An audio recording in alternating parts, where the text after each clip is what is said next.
महापौर पदाचा काळ अत्यंत उत्कृष्ट पद्धतीनं गाजवलेले विक्रांत गोजमगुंडे यांना मी सन्मानानं माझ्या गाडीत बसवत आहे आणि आपण चर्चा करूया काय होणार लातूरमध्ये, अमित देशमुख किती आघाडीने निवडून येणार याची चर्चा आपण करूया। चला गोजमगुंडे साहेब, आपण माझ्या गाडीत बसा।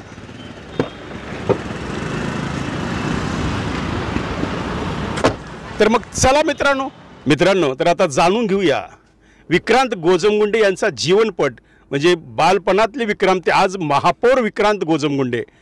आमच्या प्रेक्षकांना आपली माहिती द्या सर। सर्वप्रथम मी आपल्या माध्यमातून तुमच्या सर्व दर्शकांना नमस्कार करू इच्छितो आणि तुमचे विशेष कौतुक आणि अभिनंदन करू इच्छितो, कारण तुमचा माझी गाडी माझा नेता हा कार्यक्रम अल्पावधीत लोकप्रिय झालेला आहे आणि आता सकाळचा भोंगा हा सुद्धा एक नवीन कार्यक्रम तुम्ही लातूरकरांसाठी आणलेला आहे आणि तोही गाजतोय। वयाच्या कुठल्याही टप्प्याला माणसामध्ये कल्पकता असेल तर दर्शकांना भुरळ कशी पाडता येते आणि चर्चेत कसं राहता येतं हे खऱ्या अर्थानं तुमच्याकडून शिकलं पाहिजे।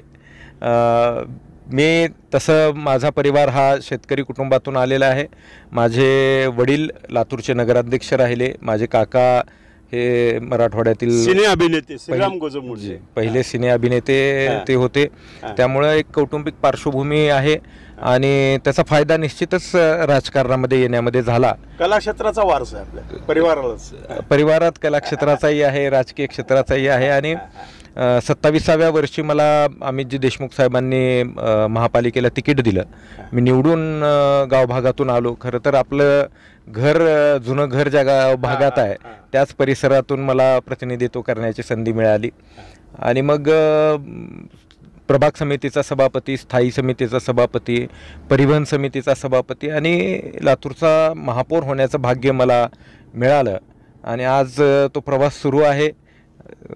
तुम्ही आज शेजारी घेऊन या गाडीमध्ये माझी मुलाखत करता इथपर्यंत तो प्रवास येऊन पोचलेला आहे। हा विलक्षण प्रवास आहे मित्रांनो, खरं सांगतो यांची कल्पकता, कारण विक्रांतनी जे सजवलेलं महानगरपालिकेचं ऑफिस मी पाहिलं, मी सुद्धा अवाक झालो।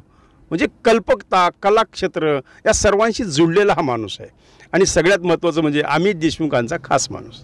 मित्रांनो विक्रांत आता मुद्द्यालाच हात घालूया, काय होणार लातूरमध्ये, कारण एकीकडं शिवराज पाटलांच्या सुनबाई आणि एकीकडं विलासरावांचे सुपुत्र, फार जंगी लढाई आहे आणि आपण या लढाईकडे कसं बघतात? नाही, मी या लढाईकडे एका वैचारिक लढाईसारखं बघतो आणि आपण विचारलं की काय होणार लातूरमध्ये, तर मला वाटतं की जे नेहमी होत आलंय ते होणार आणि काँग्रेस पक्ष विजयी होणार। लढाई मोठी आहे का लहान आहे हा तसा मुद्दा गौण आहे, कारण कुठलीच लढाई ही लहान नसते, प्रत्येक लढाई ही मोठी। दरवेळेसपेक्षा विक्रांत याबद्दल थोडंसं जास्त तणाव टेन्शन आहे काँग्रेसकडं? नाही, असं मला तरी कुठं जाणवत नाहीये। काल स्वतः शिवराज पाटील भाजपच्या कार्यालयात जाऊन त्यांनी देखरेख केली, आता त्यांनी इंटरेस्ट घेतलेला आहे सुनाला आमदार करायचा। नाही, शिवराजजी पाटील चाकूरकर साहेब हे आमचे श्रद्धास्थान आहेत आणि त्यांची उंची एवढी मोठी आहे की माझ्यासारख्या व्यक्तीने त्यांच्याबद्दल बोलणं योग्य नाही आणि ते आजही आमचे श्रद्धास्थान आहेत, कालही आहेत आणि उद्याही आमचे श्रद्धास्थान राहतील आणि मग आमच्या नेतृत्वाने तसा उद्घोष वारंवार केलेला आहे। त्यामुळे टेन्शनचं काही वातावरण नाही, पण आमच्याकडं एक सुसूत्रता असते। अमितजी देशमुख साहेबांची प्रचार यंत्रणा म्हटलं की सुनियोजित प्रचार यंत्रणा आमच्याकडे असते। आमच्याकडे कुठेही गडबड गोंधळ तुम्हाला पाहायला मिळणार नाही, व्यवस्थित प्रत्येक जणाला दिलेलं तुमचा सेटअप तयार आहे। सेटअप म्हणजे तसं पक्ष आणि आमचे सगळे सहकारी कायम लोकात राहतात, लोकांची कामं करत असतात, त्यामुळे एक सेटअप लागलेला जनतेशी जुडलेले सगळे लोक आहेत, त्यामुळे नव्यानं काही करण्याची गरज नाही। फक्त ज्या दारांमध्ये ज्या उंबरटे पुढं आम्ही अडचणी सोडवायला जातो, आता तिथं मत मागायला जातोय, ही निरंतर चालणारी प्रक्रिया आहे आणि एक त्या प्रक्रियेचा भाग म्हणून मी त्याच्याकडे पाहतो। विक्रांतजी, विलासराव नेहमी म्हणायचे की देशमुखाचं मीठ आणली आहे, बरोबर आहे? कारण ज्यांना ज्यांना महापौर केलं त्यांनी रामराम करून निघून गेले अमित देशमुख साहेबाला, बरोबर आहे? अख्तर मिस्त्री असेल, आता सुरेश पवार तर BJPमधून महापौर झाले, बरोबर आहे? पण त्यांनीच म्हणजे असं का घडतंय काय, म्हणजे आणि विक्रांतसुद्धा जाणार अशा अफवा होत्या का खरं होतं आम्हाला माहीत नाही, पण विक्रांत काहीतरी गडबड करतो ह्या 2 महिन्यात फार कानावर ऐकू येत होतं, खरं आहे का? मला वाटतं की माझ्या छातीवरती हा जो हा बॅच आहे, हा बॅच सगळ्या प्रश्नांचं उत्तर आहे। अशा कुठल्याही की तुम्हाला कोणतरी चर्चाच नव्हत्या. ऑफर देतोय वगैरे अशी काही चर्चा आम्ही ऐकली असं होती. कसल्याही ऑफर मला कुणाही दिलेल्या नाही आहेत आणि द्यायचं कारणही नाही आहे. त्यांनाही माहिती आहे माझी निष्ठा माझ्या नेतृत्वाशी माझ्या पक्षाशी अभेद्य आहे आणि त्यामुळे मलाही कुणी ऑफर दिलेली द्यायचा नाही प्रश्न आहे. नाही. मी दुसऱ्या पक्षात जाण्यापेक्षा मी महापौर होत असताना दुसऱ्या पक्षांनीच मला मदती केलेली आहे. त्यांचेच माणसं आमच्याकडे घेण्याचा माझा पॅटर्न राहिलेला आहे. त्यामुळे मी कुठं जाण्याचा प्रश्न येत नाही. आम्ही ऐकले की आता सुद्धा बीजेपीचे काही आपले मित्र आपल्या संपर्कात आहेतच, निश्चित आहेत. कारण लातूर अर्चना त्याला झटका आहे? नाही तसं म्हणणार नाही मी. त्यांची लढाई वेगळी आहे, आमची लढाई वेगळी आहे. पण शेवटी लोकनेते विलासरावजी देशमुख साहेब नेहमी सांगायचे की निवडणुकीपुरतं राजकारण आणि नंतर समाजकारण. त्यामुळं पुन्हा लोकांची सेवा करताना एकमेकांची मदत आम्हाला लागणारच आहे. आम्ही एकमेकांना मदत करणारच आहोत. आणि आपण सांगितलं की महापौरांनी आमच्या नेतृत्वाची साथ सोडली.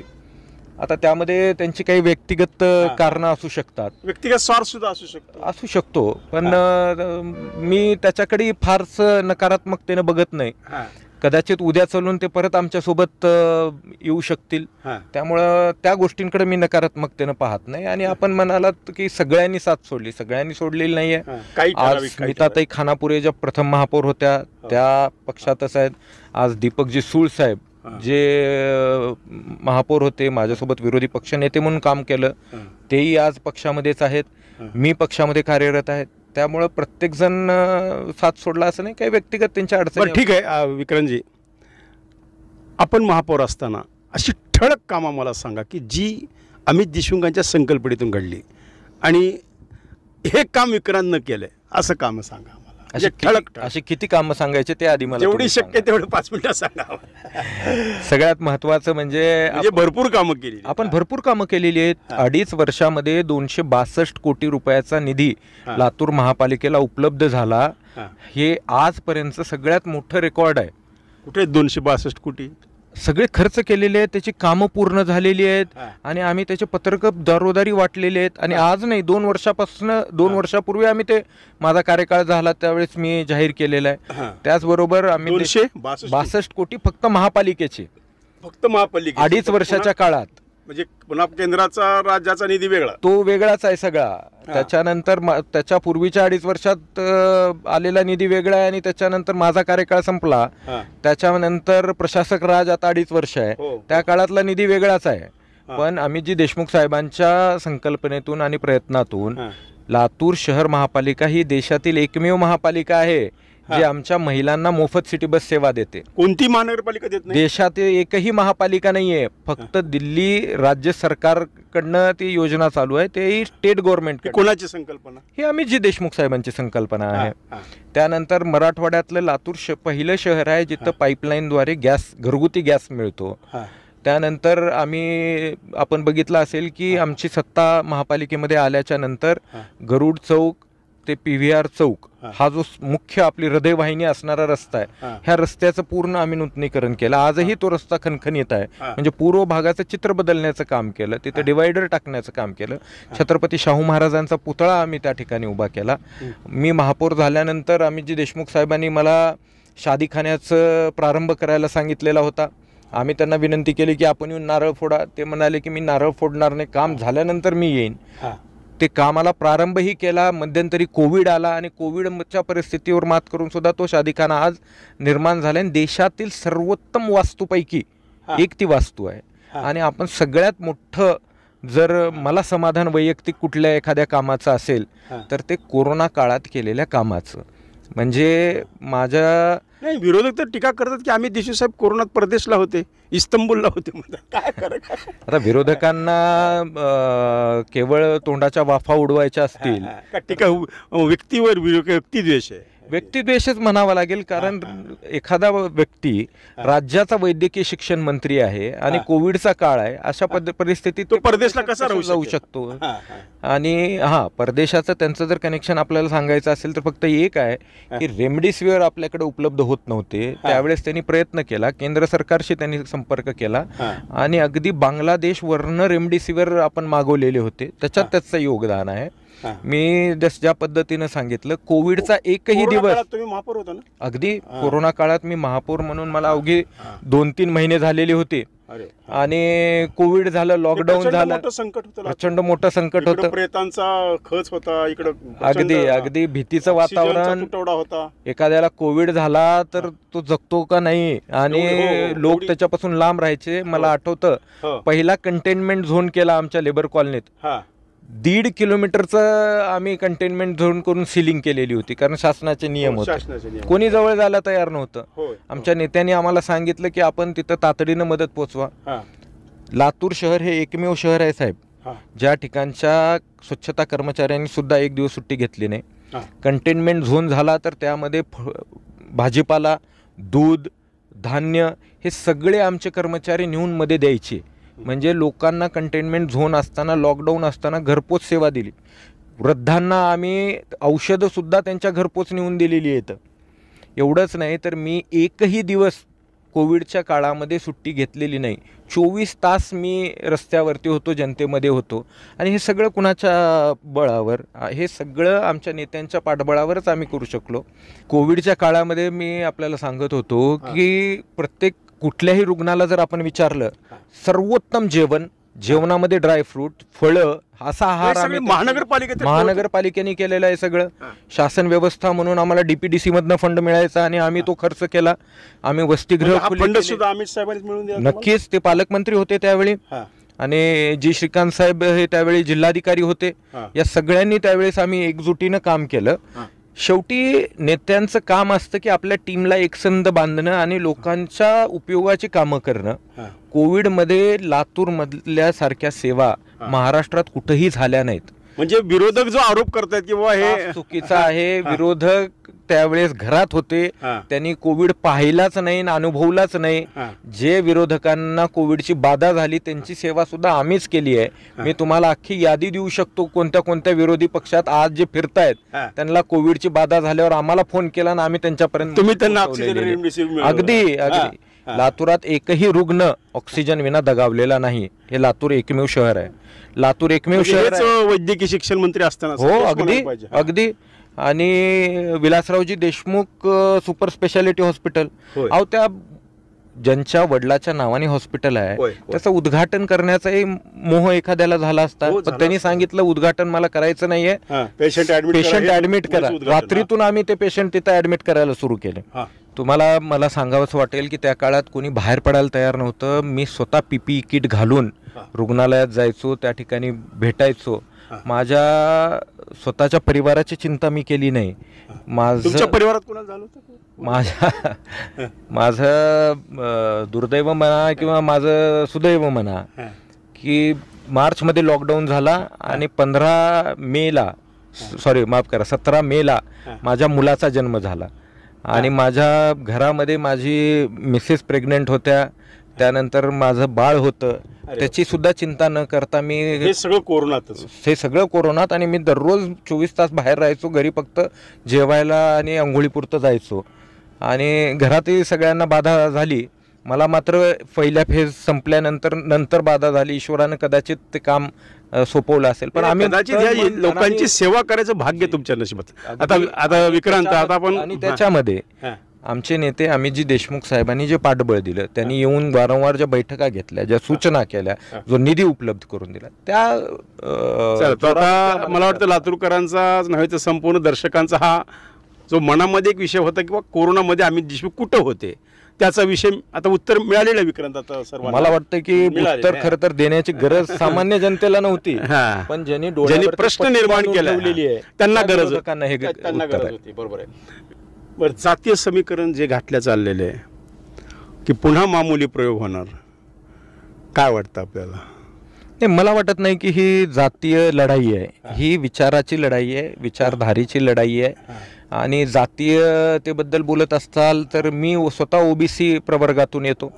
आता माझं तर भाग्य असं आहे की माझा समाज सुद्धा OBCत घालण्याचं काम लोकनेते विलासरावजी देशमुख साहेबांनी केलं. त्यामधून मला OBC मधून महापौर होता आलं. कदाचित मी OBC समाजातून नसतो किंवा आरक्षणाचे कवच कुंडले मला नसते तर मला महापौरही होता आलं नसतं. बरोबर. परंतु आरक्षणाचा लाभ आम्हाला मिळाला. माझ्या आधी दीपक सुळसाहेब आले, ते सुद्धा ओबीसी समाजातनं. अख्तर मिस्त्री साहेब झाले, ते सुद्धा मुस्लिम ओबीसी समाजातनं. दीपक सुळ नाराज आहे म्हणून ऐकलं, खरं? नाही, अजिबात नाही. अगदी दणदणीत मुलाखत तुम्हालाच त्यांनी दिली आहे 2-3 दिवसापूर्वी. नाही, पण अशात नाही, आता हे मला असं वाटतं की विरोधकांनी आता हे अशा वावड्या सोडा केल्यात. हे नाराज आहेत, ते नाराज आहेत. नाराज असलो तर आज आम्ही हे काँग्रेसचे बीजेपीच नाराज आहे जी तुमच्या संपर्कात आहे. आता सगळ्याच गोष्टीची पोलखोल आताच करणं योग्य नाहीये. पण आम्ही जी काही लढाई लढतोय ती सरळ मार्गाने लढतोय. आड मार्गानं, चुकीच्या मार्गाने आम्ही लढाई लढत नाही आहोत. हे सुद्धा मला तुम्हाला सांगावं लागेल, कारण तुमच्या प्रेक्षकांचा गैरसमज होईल की आम्ही काहीतरी त्यांची माणसं फोडून लढा लढतोय का. आम्ही लढा सरळ मार्गाने लढतोय आणि उजळ माथ्याने जातोय आणि जनतेच्या विश्वासावर ही आमची लढाई आहे. त्यामुळं कुठेही आम्ही तसला हे नाही. आणि आपण जो जातीयतेचा बोललात, स्मिताताई खानापुरे मॅडम ह्या लातूरच्या पहिल्या महापौर होण्याचा मान त्यांना मिळाला. त्यामुळं 18 पगड जातीला प्रतिनिधित्व देण्याचं काम हे काँग्रेस पक्षाने केलंय. त्यामुळे मला वाटत नाही की लोक, सामान्य जनता याकडे जातीयतेने बघेल. निश्चित विचारधारेची लढाई आहे, हे मात्र निश्चित आहे. आपण पूर्व भागाकडे राहता म्हणून हा मला प्रश्न विचारा असा वाटतो की पूर्व भागामध्ये विनोद खटके नावाचा तरुण आता निवडणुकीला उभा टाकले, ज्याचं दलित समाजामध्ये एक चांगलं प्रस्थ आहे. तो सामूहिक विवाह करतो असं काहीतरी बरेच लोक सांगतात, त्याचं काम चांगलं आहे असं काही लोक बोलतात. मग मला सांगा, तुम्ही जर विनोद खटकेनं जर मतं जास्त घेतली तर इकडं नुकसान होऊ शकतं काँग्रेसला, अशी काही चर्चा सुरू झाली आणि भाजप विनोद खटकेला पळवण्याच्या तयारीत आहे. आपल्याला काय वाटतं? नाही, आता त्यांना कोण पळवण्याच्या तयारीत आहे ह्याच्यावरती मला भाष्य करता येणार नाही. विनोद खटके हे एक सामाजिक कार्य करणारा एक तरुण आहे, आमचा चांगला मित्रही आहे. त्याच्यामुळं त्याची एक विचारधारा वेगळी आहे. आधी ते आमच्या सोबत होते, परंतु काही कारणास्तव त्यांचे विचार बदलले असतील.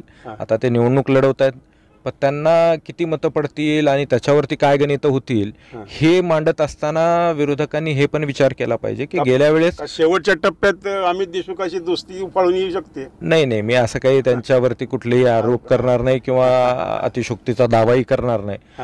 कारण जनतेचं प्रेम अमित देशमुखांवर उफाळून येणार आहे. त्यामुळे विरोधकांचं प्रेम उफाळून यावं अशी अपेक्षा सुद्धा मी करणार नाही. पण विरोधकांनी हा मुद्दा लक्षात घेतला पाहिजे की गेल्या वेळेस वंचित बहुजन आघाडीकडनं राजा मनियार साहेब निवडणुकीला उभे होते. त्यांनी साधारणतः 25,000 मतं घेतली, तरी अमित देशमुख साहेब 40,000 मतांनी निवडून आलेले आहेत. त्यामुळं ज्याला त्याला लोकशाहीनं अधिकार दिलेला आहे, प्रत्येक फार काही परिणाम होणार नाही खटकेचा असं तुम्हाला म्हणायचं नाही. त्यांचा परिणाम होणार का नाही होणार हे तुमचीच मतं तो फोडेल अशी चर्चा लोक करतात. नाही, आमची मतं कसे फोडतील? लातूरकरांच्या मनामध्ये अमित देशमुखांचं नेतृत्व ठसलेलं आहे आणि लातूरकरांनी ठरवले त्यांना विजयी करायचं. त्यामुळं आमची मतं फोडण्याचा प्रश्नच येत नाही. विक्रांतजी, ही निवडणूक अत्यंत चुरशीची होती असं काही पत्रकार मित्र म्हणतायत. आणि मला तर बोलल्याशिवाय माझा कार्यक्रम होत नाही मित्रा, बरं का. जर शिवराज पाटील खरोखरच प्रचारात उतरले, कारण ते एक शंका मला आता जाणवायला लागली की जर थोड्या अडचणीत यायला वाटलं की शिवराज पाटील लातूरात प्रचारात सामील होऊन पदयात्रा सुद्धा काढू शकतात, सभा सुद्धा घेऊ शकतात. जर ते कार्यालयात जाऊ शकतात तर काही करू शकतात. कारण आता त्यांच्या एकतर पाटील साहेबाच्या अस्तित्वाची लढाई, नाहीतर इकडे देशमुख परिवाराच्या अस्तित्वाची लढाई आहे. काय वाटतं आपल्याला? नाही, असं काही नाही. ही लढाई पाटील साहेबाच्या अस्तित्वाची किंवा देशमुख साहेबांच्या अस्तित्वाची नाही आहे. ही लढाई एक माझं असं मत आहे की पाटील साहेब कुटुंबापुढे हतबल झाले, असं एक मला एवढ्या मोठ्या व्यक्तीबद्दल मी बोलणं हे योग्य होणार नाही, राजकीय दृष्ट्या सुद्धा योग्य होणार नाही. मी त्यांच्या 2 मुलाखती घेतल्या, दोन्ही मुलाखती त्यांनी भाजपचं नाव घेतलं नाही. मी आपल्याला तेच सांगू इच्छितो की मी नैतिकतेने सुद्धा मी त्यांच्याबद्दल बोलणं योग्य होणार नाही. परंतु ही लढाई 2 कुटुंबाच्या विरोधामध्ये नक्कीच नाहीये. ही लढाई 2 पक्षाच्या विरोधात आहे, 2 व्यक्तींच्या विरोधात आहे आणि 2 व्यक्तींची जी काही विजन आहेत त्या विजनच्या विरोधात आहे. आणि शेवटी हे ठरवणार कोण आहे? शेवटी हे ठरवणार लातूरची जनता आहे. हां. शेवटी काही नेते बसून हे ठरवणार नाही आहेत किंवा कार्यकर्ते बसून हे ठरवणार नाही आहेत. तर 4 लाख म्हणजे लातूर जिल्ह्यातला सर्वात मोठा मतदारसंघ लातूर शहर आहे. होय 3,98,000 मतदार आहेत या लातूरमध्ये. होय. हे 3,98,000 मतदार ह्याचा निर्णय त्यामध्ये लिंगायत किती आहेत अंदाजे? नाही, जातीय बाबतीमधल्या आकडेवाऱ्यावर नाहीत आपल्याला. मी भाष्य करणार नाही. हां, बरं. कारण जातीय गणितात हां. मी विश्वास ठेवत नाही. हां. मी विश्वास ठेवतो ते जनतेच्या शक्तीवरती. हां. कुठलीही निवडणूक लढताना अमुक जातीचे मतं एवढे आहेत, तमुक जातीचे मतं एवढे आहेत म्हणून एखादा माणूस विजयी होतो. काळगे कोणाचं काम करतील? काय काळगे कुणाचं काम करतील म्हणजे काँग्रेस पक्षाचे खासदार आहेत, आमचंच काम करतायत आणि छाती ठोकपणे करतायत. दररोज पदयात्रा चालल्या आहेत, दररोज सभा चालल्या आहेत. अहो नुसतं डॉक्टर काळगेच काय, हां. सुधाकर शृंगारे साहेब सुद्धा आमचं काम करतायत. हो त्याला तर तुम्ही अगदी मग ज्यावेळेस विरोधक आमचे काम करतायत त्यावेळेस आमच्या व्यक्तीबद्दल तुम्ही शंका कशी घेऊ शकता? त्या शंका घेतल्याशिवाय कार्यक्रम कोण कोण बघणार आहे विक्रांत? नाही, पण एखाद्याचा कार्यक्रम करायचा म्हणून शंका घेऊ नका तुम्ही, नाही, एवढीच नाही, विनंती आहे. नाही नाही नाही. आम्हाला काय वाटतं की हे जे लोकांच्या मनातल्या शंका, बरं मी जे काही बोलतो अगदी खरं. काय माझं काही देशमुखाशी बांधाचं भांडण नाही, काही नाही बरं का. मी जे बोलतो ते आपलं लोक जे बोलतात 4 ठिकाणाहून माझ्या कानावर ज्या ज्या गोष्टी आहेत ते मी माझ्या कार्यक्रमात आणत असतो, बाकी काही नाही. किंवा काळगे कुणाचं काम करणार. बरं ठीक आहे, आता हेच एक खुलासा झाला की काळगे काँग्रेसचं काम करणार. 100% करणार काँग्रेसचं आणि त्याच्याबद्दल प्रश्नच निर्माण होत नाही. मला उत्तर द्यायची गरज नाहीये. हां. पण आता हे तुम्ही का आम्हाला का छेडताय? प्रश्न छेडताय? माझी गाडी माझा नेता मध्ये माझी छेडछाड का करताय हे नाही नाही मी छेडछाड, पण आपली मुलाखत रंगतदार व्हावी हा हेतू असतो आमचा. याच्यात कुठल्या असं लोकांनी गैरसमज करून घ्यायचा प्रयत्न नाही. मला एक सांगा विक्रांत, आता लातूरला तुम्ही महापौर आहेत, लातूरचा पाण्याचा प्रश्न आहे. आज एवढ्या पावसाळ्यामध्ये जर 8-10 दिवसाला पाणी येतं आहे, हे यश आहे का अपयश आहे? नाही, हे बघा, लातूर शहर एवढ्या झपाट्यानं वाढलं, एवढ्या झपाट्यानं वाढ होईल असं कोणालाही वाटलं नव्हतं. 20 वर्षापूर्वी ज्या योजना केलेल्या होत्या त्या योजना आता अपुऱ्या पडायला लागल्या. मग आम्ही शासनाकडे प्रस्ताव पाठवले, त्याला निधी उपलब्ध करून घेतला. आता तुम्ही बघितलं असेल 350 कोटीचा निधी दिला. पण त्यामध्ये शहरांतर्गत पाईपलाईन टाकणं, शहरांतर्गत पाण्याच्या टाक्या उभा करणं आणि विशेष करून हरंगुळ येथे जलशुद्धीकरण केंद्राची कॅपॅसिटी आपल्याला वाढवायला लागते. मुळात प्रश्न असा आहे की धरण भरलं तरी लातूरला पाणी का नाही आहे 8 दिवसाच्या आत भेटत? आता तर 4 दिवस 5 दिवसाला पाणी मिळतंय. आपल्या हरंगुळच्या जलशुद्धीकरण केंद्राची तेवढी पाणी फिल्टर करण्याची कॅपॅसिटी नाही आहे आणि ते पंप करण्याची तिथून कॅपॅसिटी नाही आहे. परंतु आम्ही तोही प्रस्ताव दिला, त्यालाही शासनाने खोडा घातला. परंतु पर्यायी पाईपलाईनला मात्र निधी उपलब्ध करून दिला. त्यामुळं शासन देताना सुद्धा आम्हाला कसा अन्याय करतं आणि जाणून बुजून कोंडीत पकडतं. आणि पुन्हा हेच सत्ताधारी आम्हाला प्रश्न विचारतात की लातूरला पाणी का नाही, महायुतीच्या लोकांनीच अडवलेलं आहे. अहो अगदी फसवणूक केलेली आहे लातूरकरांची आणि त्याचं खापर आम्ही देशमुखावर फोडतोय, आमच्या सगळ्यांवरती फोडलं जातंय. मला सांगा की ज्या लातूरला देशामध्ये घनकचरा व्यवस्थापनामध्ये आम्ही पहिला क्रमांक मिळवला, त्यावेळेस स्थायी समितीचे सभापती अशोक गोविंदपूरकर साहेब होते. त्यानंतर राष्ट्रपतींच्या हस्ते पुरस्कार मिळाला. तो पुरस्कार सुद्धा घ्यायला आम्ही एका स्वच्छता महिलेला घेऊन गेलो. मी स्वतः त्यावेळेस महापौर होतो. एवढे पुरस्कार आमच्या काळात मिळत होते. तर आता हा बोजवारा का उडाला?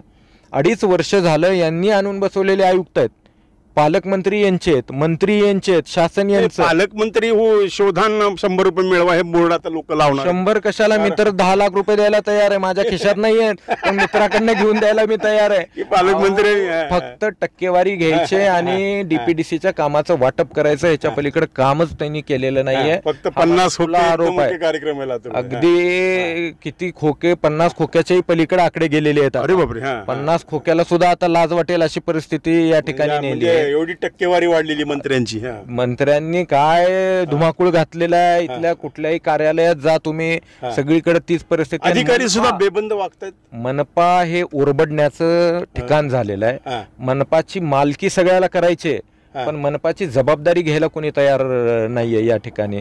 अशी ही परिस्थिती आहे. आणि मग बोलायला चांगलं आहे, म्हणजे सगळा घोळ आपण घालून ठेवायचा.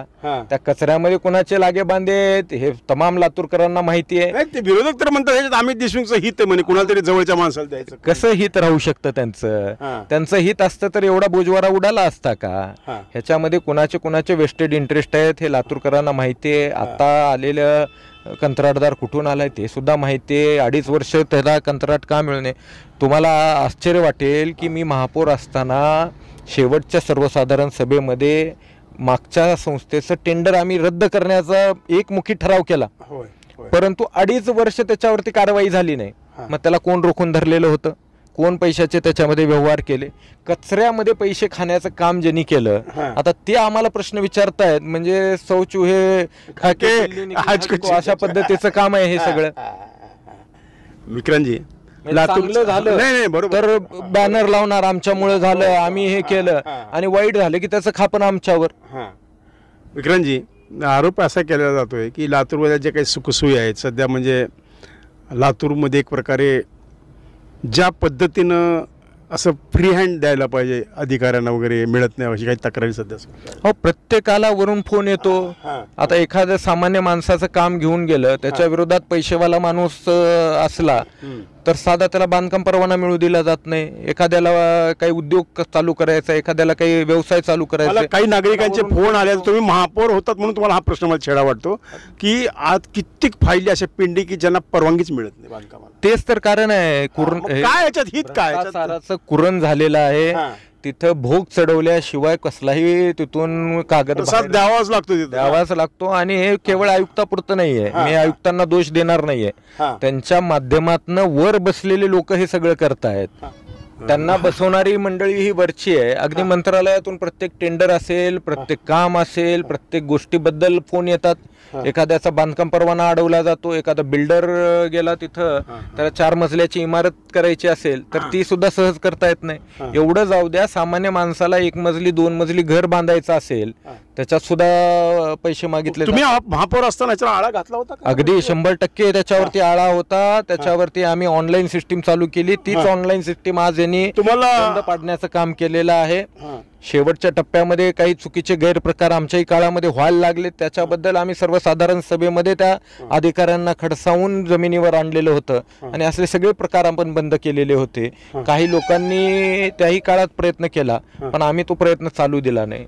मला सांगा औसेकर साहेब, आजपर्यंत माझ्यावर भ्रष्टाचाराचा एक डाग नाहीये किंवा आमच्या नेत्यावरती भ्रष्टाचाराचा डाग नाही. माझ्या कुठल्या सहकार्यावरती भ्रष्टाचाराचा 2.5 वर्षामध्ये डाग नाही.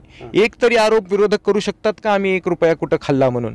आज आम्ही जे धडधडीत आपल्याला सांगू शकतोय की DPDC मध्ये 10% दिल्याशिवाय कुठलाही निधी मंजूर होत नाही, हे कुणाच्या खिशात जातंय? लातूर शहरामध्ये कुठलंही काम करायचं असेल, नवीन उद्योग करायचं तर आता लोक त्यांच्याकडे जायला लागलेले आहेत. हे लातूरमध्ये कधीच घडत नव्हतं. 7-7 खून होतात लातूरमध्ये. हे लातूर सुरक्षित राहिलंय का? आणि हे सगळं पाप हे लातूरच्या पालकमंत्र्यांचं पाप आहे, सत्ताधाऱ्यांचं पाप आहे. विक्रांतजी, BJPचा चांगला संसार सुखानं चालला होता लातूर महानगरपालिकेत. काय चमत्कार केला विक्रांतने, बरोबर आहे का नाही? नाही, हा चमत्कार माझा नाहीये, हा चमत्कार नियतीचा आहे. आणि तुम्ही म्हणालात की BJPचा संसार सुखाचा चाललेला होता. सुखाचा वगैरे काही चालला नव्हता. सुखाचा चालला असता तर त्यांच्यातलीच काही मंडळी आमच्याकडे आली नसती की आपण पुढाकार घ्या आणि आपण विकासाच्या मुद्द्यावर त्या ठिकाणी. BJPला पाडून तुम्ही महापौर झालेला, BJPचं सरकार हे करून. बरोबर आहे, पण त्या काळामध्ये परिस्थिती अशी झाली, 2.5 वर्ष ज्यावेळेस झाले त्यांच्यामध्ये एवढी बेदिली माजलेली होती. एक पदाधिकारी दुसऱ्याला बोलायला तयार नव्हता. एका पदाधिकाऱ्याने विकास कामाची यादी केली की दुसरा पदाधिकारी त्याच्या तोंडावर तो फाडून टाकायचा. म्हणजे असा कारभार चालला होता. लातूरकर कंटाळलेले होते आणि त्यांच्यातल्या काही लोकांच्या ते लक्षात आलं. मग त्यांनी आमच्याशी संपर्क केला की आपण विकासाच्या मुद्द्यावर एकत्र येऊया आणि लातूरसाठी काहीतरी चांगलं करूया. त्यामुळं चंद्रकांत बिराजदारजी आमच्यासोबत आले, गीता गौड मॅडम आमच्यासोबत आल्या, अपक्ष आणि वंचितचे त्या काळात असणारे पूर्वीचे राष्ट्रवादीचे नेते आत्ताचे जिल्हाध्यक्ष राजा मनियार साहेब आमच्यासोबत आले आणि आम्ही हसत खेळत त्या ठिकाणी सत्ता स्थापन केली. त्याच्यामध्ये काही कुणाचं चुकीचे गैरप्रकार आम्ही केलेले नाही. फक्त विकासाच्या मुद्द्यावर आम्ही आलो आणि त्याचे परिणाम सुद्धा लातूरकरांना मिळाले. अगदी पहिल्या दिवसापासून मी आणि उपमहापौरांनी अंग झाडून काम चालू केलं आणि तुम्ही बघितलात की 2.5 वर्षाच्या कारभारावर लोक अत्यंत त्या ठिकाणी खुश आहेत. लोक आजही समाधान व्यक्त करतात, कुठलाही आमच्यावर चुकीचा आरोप करत नाहीत. मी तर असं म्हणेन की नियतीने तो कौल दिला, कदाचित 2.5 वर्ष जर पुन्हा भाजपाची लोक असती तर आज या लातूर शहरामध्ये सामान्य बकाल जगणं मुश्किल झालं असतं. लोकांना या ठिकाणी व्यापारी सुद्धा बोलतात, खंडणी मागतात. अगदी हे सगळे प्रकार जर चालू राहिले असते तर आज लातूरची काय परिस्थिती राहिली असते. मला एक सांगा, तुम्ही काँग्रेसचे सक्रिय कार्यकर्ते आहेत, काय विजन काय पुढे काँग्रेसचं, काय लातूरमध्ये काय नवीन काय असं? कारण विलासरावजी नेहमी म्हणायचे जे नवं ते यावं लातूरला हवं, बरोबर आहे? हे बघा, एक विकास ही निरंतर चालणारी प्रक्रिया आहे. एखाद्या शहराचा विकास हा होतच राहतो, कामं बदलत राहतात. परंतु आमचे नेते अमितजी देशमुख साहेब यांनी एक मोठं विजन ठेवलेलं आहे. नव्या लातूरला, आता वाढत्या लातूरमध्ये नवं लातूर विकसित करत असताना एक स्पेशल टाउनशिप प्लॅन ते आखतायत आणि त्या ठिकाणी अगदी सुसज्ज रस्ते, त्या ठिकाणी व्यवस्थित सगळ्या गोष्टी, पायाभूत सुविधा त्या ठिकाणी दिल्या जाव्यात याचा प्रयत्न आपण त्या ठिकाणी करतो आहोत. त्याचबरोबर जी जुनी भाजी मंडई होती तिथं अगदी 3 स्टार भाजी मंडई ही आपल्याला त्या ठिकाणी निर्माण करायचे. गंजगोलाईच्या नजीक पार्किंगची सुविधा त्या ठिकाणी निर्माण होणार आहेत. रस्त्यांचं जाळं तर आता खूप चांगलं झालेलं आहे, पण वाढीव वस्त्यांमध्ये सुद्धा रस्ते होणं गरजेचं आहे. त्याच्यामध्ये सगळं चांगलं नव्या पद्धतीनं चाललं आहे. डिजिटल लायब्ररी ही आपण नव्यानं तयार करणार आहोत. मनपाची इमारत आपण कॉर्पोरेट केली, परंतु आता त्याला आणखीन अपग्रेड करून एक नवी इमारतसुद्धा आपण त्या ठिकाणी निर्माण करणार आहोत. लोकनेते विलासरावजी देशमुख मार्ग निर्माण झाल्यानंतर तो मराठवाड्यातला सर्वोत्तम मार्गापैकी एक मार्ग असेल आणि तोच मार्ग गुळमार्केटच्या कोपऱ्यापर्यंत उघडण्याचं काम आपल्याला ट्रॅफिकच्या दृष्टिकोनातून करायचं आहे. अनेक संकल्पना त्या माध्यमातून आपल्याला राबवायच्या आहेत.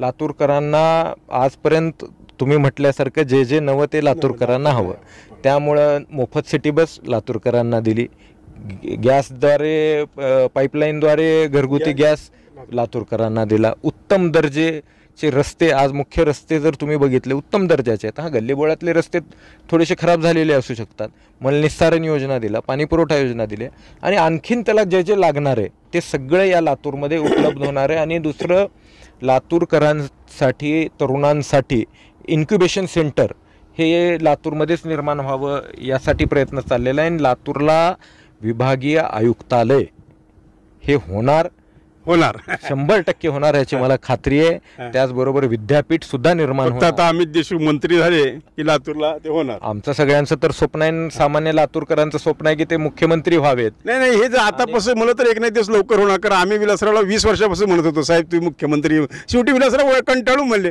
अरे काय दरवेळेस म्हणता, म्हणले माझं नाव येतं काय होतं.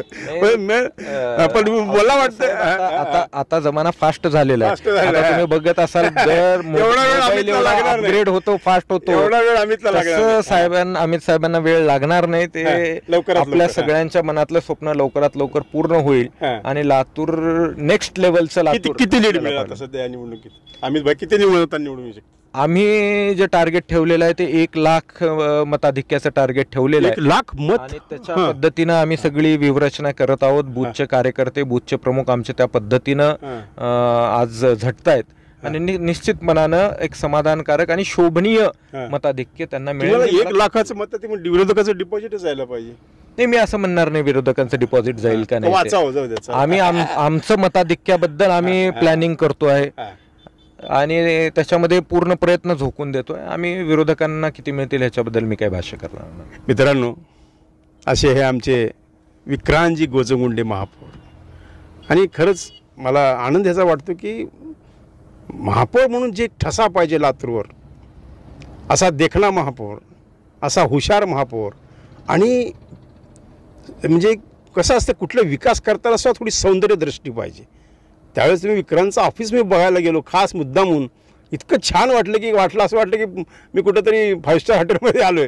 एवढं सुंदर ऑफिस सजवून, आपण 2 सुंदर बगीचे केलेले आहेत अमित देशमुख साहेबांच्या कल्पनेतून. रवींद्रनाथ टागोर नगरला, गांधी मार्केटच्या जवळ आपण वेगवेगळ्या ग्रीन बेल्टमध्ये खेळण्या बसवलेल्या आहेत. समाज मंदिरामध्ये म्हणजे जे बौद्ध विहार आहेत तिथं आपण अभ्यासिका तयार केलेल्या आहेत. आपण शहरातल्या 8 बौद्ध विहारांना कपाटं दिलेली आहेत. डॉक्टर बाबासाहेब आंबेडकरांचं साहित्य वाचनाचं साहित्य दिलेलं आहे, खुर्च्या दिलेल्या आहेत. म्हणजे तुम्ही सांगितल्याप्रमाणे आपण कारंजे बसवलेले आहेत. प्रदूषण महामंडळाकडनं 5 कोटी रुपये मिळवून आता प्रदूषणाचा निर्देशांक आहे. म्हणजे महापालिकेसमोरून जाता येता तुम्हाला टेम्परेचर किती आहे, लातूरचं प्रदूषण किती आहे हे सुद्धा कळतं. आपण अनेक वाहनं घेतली, सगळं तुमच्या काळात झालं. अगदी हे सगळं आपल्या काळात झालं. आम्ही तुम्हाला पुन्हा एकदा महापौर आपण व्हावं. खरं तर आता विक्रांतला आमदार व्हायला पाहिजे. आता त्याची लेवल आता हळूहळू वाढायला पाहिजे. अमित भाईंनी जर मनावर घेतलं तर विक्रांत सुद्धा आमदार होऊ शकतात. ती काय फार मोठी गोष्ट नाही आहे. कारण देशमुख ज्याला दगडाला जरी शेंदूर लावला त्याचा हनुमान तयार होतो असं लोक म्हणतात. मित्रांनो, कशी वाटली मुलाखत? लाईक करा, शेअर करा, सबस्क्राईब करा, बेल आयकॉन दाबा. आणि रत्नाकर औसेकरच्या माझी गाडी माझा नेतामध्ये विक्रांतजी गोजमुंडे आले, मी त्यांचं आभार व्यक्त करतो. आपण पण अमित भैया तर मोठे होणार, पण तुम्ही पण लवकरच मोठ्या पदावर आम्हाला दिसावे याच मनोकामना शुभकामना आम्ही तुम्हाला देऊन कार्यक्रम संपवतो. नमस्कार सर.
आवाजाचा बादशाह रत्नाकर औसेकर यांच्या YouTube चॅनलला लाईक करा, सबस्क्राईब करा आणि आपापल्या ग्रुपवर शेअर करा.